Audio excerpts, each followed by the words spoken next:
In lesson development, evaluations are needed to find out what actions should be taken so that students are engaged in listening to or attending their classes.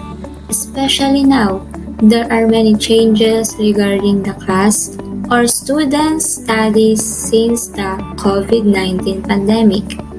So join us to learn about different learning methods. Good day everyone, I'm Christine C. Today, we will study Field Study 2 Learning Episode 11. It is entitled Delivering My Lessons. These are the target or intended learning outcomes.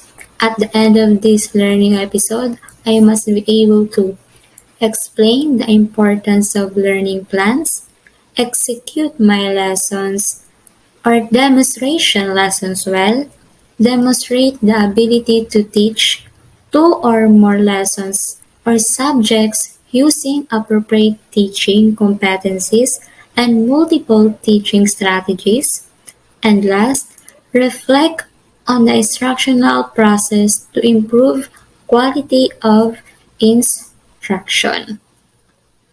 Now, the first thing we will study is instructional delivery. So, what is instructional delivery? It refers to the interaction among the student, the teacher, the content, and the knowledge, skills, dispositions students will need for learning. When we say instructional delivery, it is a process of how the teacher will properly deliver the lesson to his students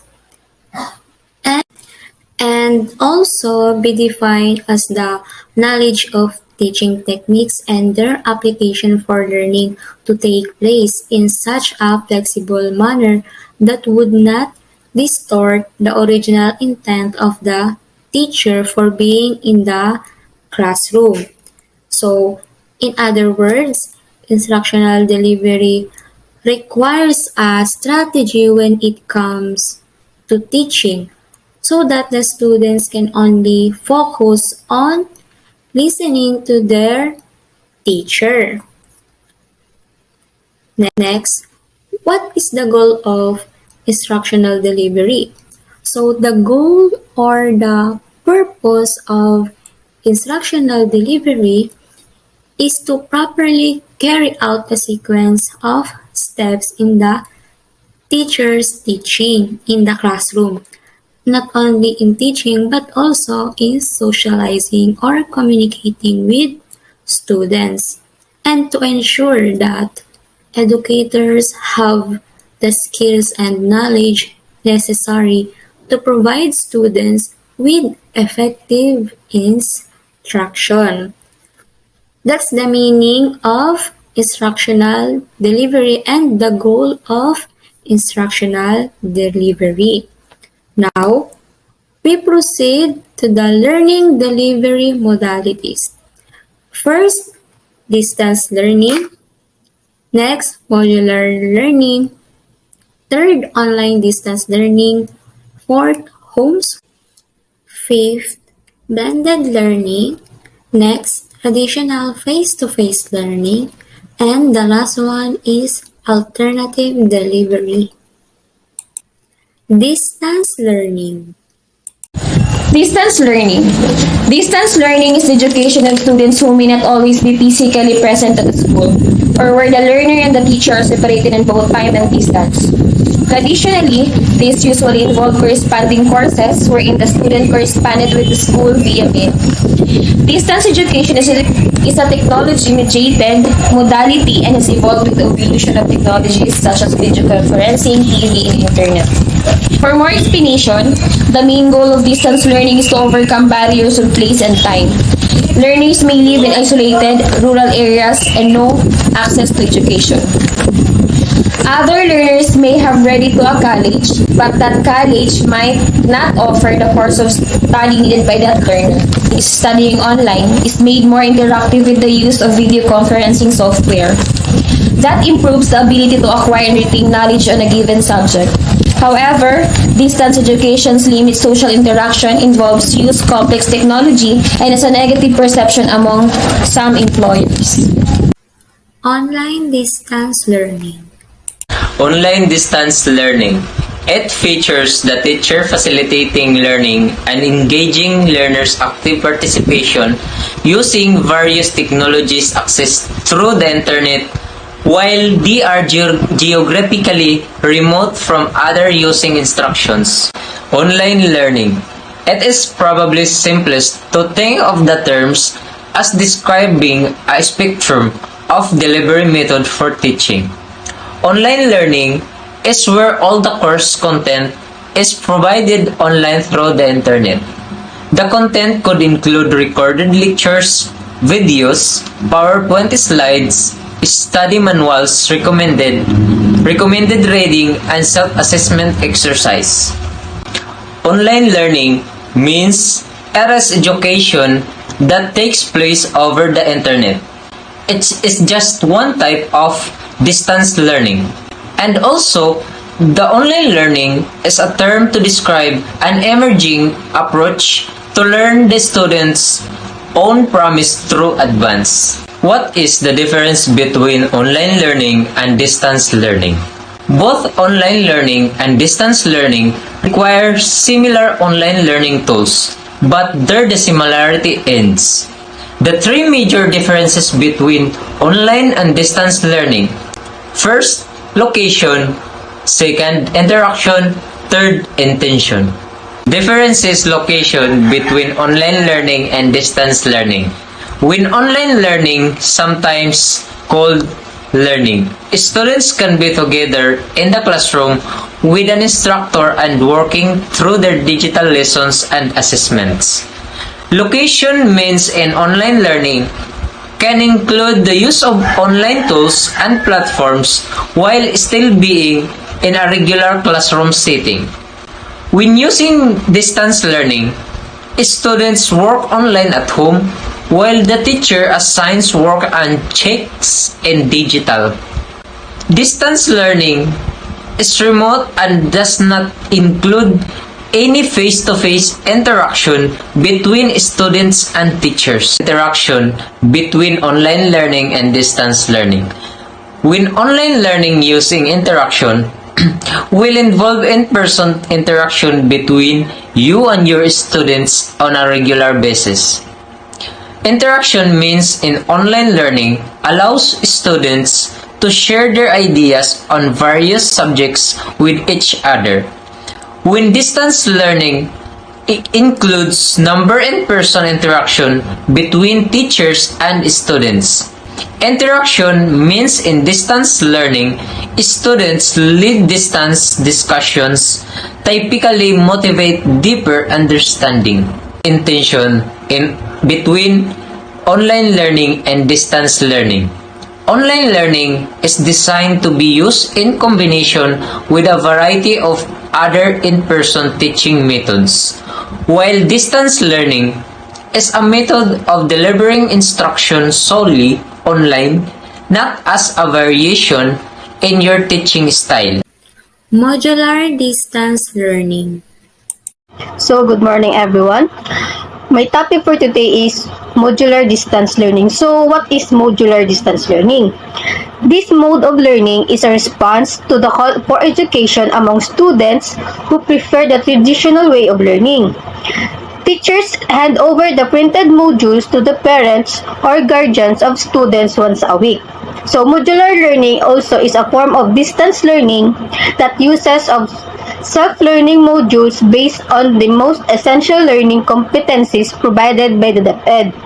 The modules include sections on motivations and assessment that serve as a complete guide of both teachers and students' desired competencies or must be called self-study. So that is modular distance learning. Which means the use of modules made by the teachers with different tasks and learning activities based from the essential learning competencies.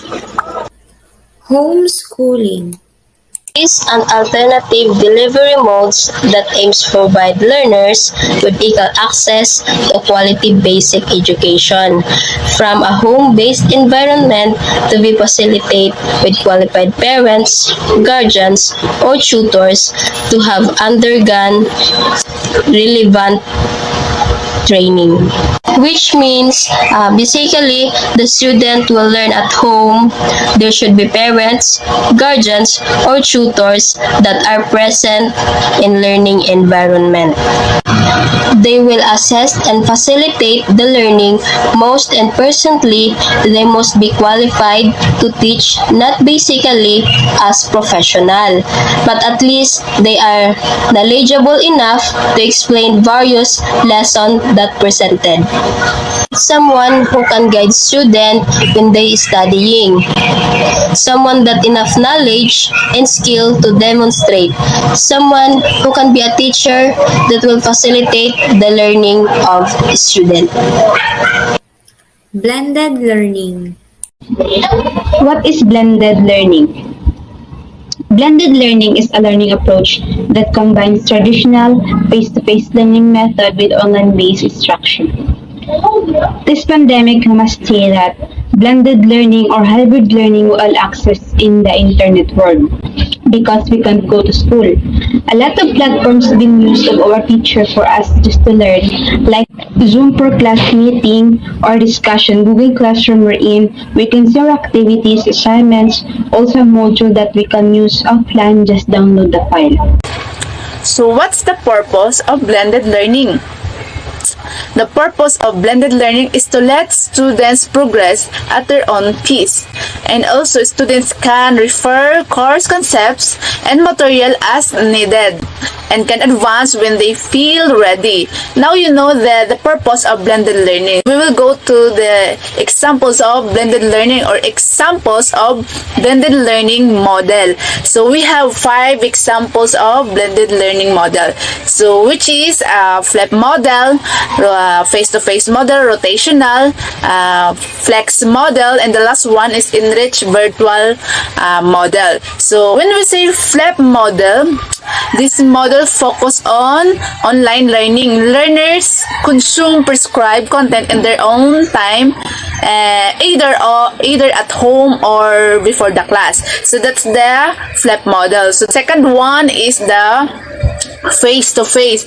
So when we say, I know you know the meaning of face-to-face. So when we say face-to-face, this is the closest to the traditional classroom, as most of the training takes place in a classroom setting under guidance of instruction. So that's the meaning of a face-to-face. So the next one is the rotational, from the word rotate. So rotational, learners are expected to follow a schedule and rotate through both self-paced online learning and face-to-face interaction. So that's the meaning of rotational. So the fourth one is the flex model, from the word flexible. So flexible, it gives a personal learning experience that specifically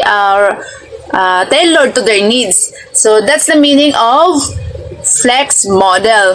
The last one of example of blended learning model is the enriched virtual blended learning model. So it's very similar to the flex model with online training and major components. So that's the enriched virtual blended learning. That's all 5 examples of blended learning model. Here are the benefits of blended learning. It saves time, it saves money, it provides a better learning environment, it customizable, and lastly, it provides a greater reach. So, blended learning is not an alternative to face-to-face learning. We rather say that this is a hybrid learning. It makes us save time because we can do it anytime. It saves money, just access to Wi-Fi or mobile data. It provides a better learning environment. Aside from it, we are much more than safety than going to a crowded school. It is customizable or it can be built according to your individual specification. And lastly, it provides a greater reach. An app or for example a Zoom can accommodate 200 persons per meeting. Traditional face-to-face learning. Traditional face-to-face learning. This refers to a learning delivery modality where the students and the teachers are both physically present in the classroom, and their opportunity for active engagement, immediate feedback, development of learners. So face-to-face learning, where the teacher and the student meet in a set place for set time for either one-on-one learning or most commonly in a group class lesson similar to what happened in the school. Take a look at the example of traditional face-to-face learning. The picture show that has an active engagement between the teacher and the student where the student enjoying the discussion of the teachers by participating in the classroom. Alternative delivery modes. What is alternative delivery modes? It refers to the non-traditional education program recognized by the Department of Education or DepEd, which applies a flexible learning philosophy and a curricular delivery program that includes non-formal and informal sources of knowledge and skills. So, when we say alternative delivery mode, it is a non-traditional education program, which means we are not use it or we do not do it usually. Unlike formal education, we will go to school, the teacher will relay all knowledge or learning to us. Unlike in alternative delivery mode,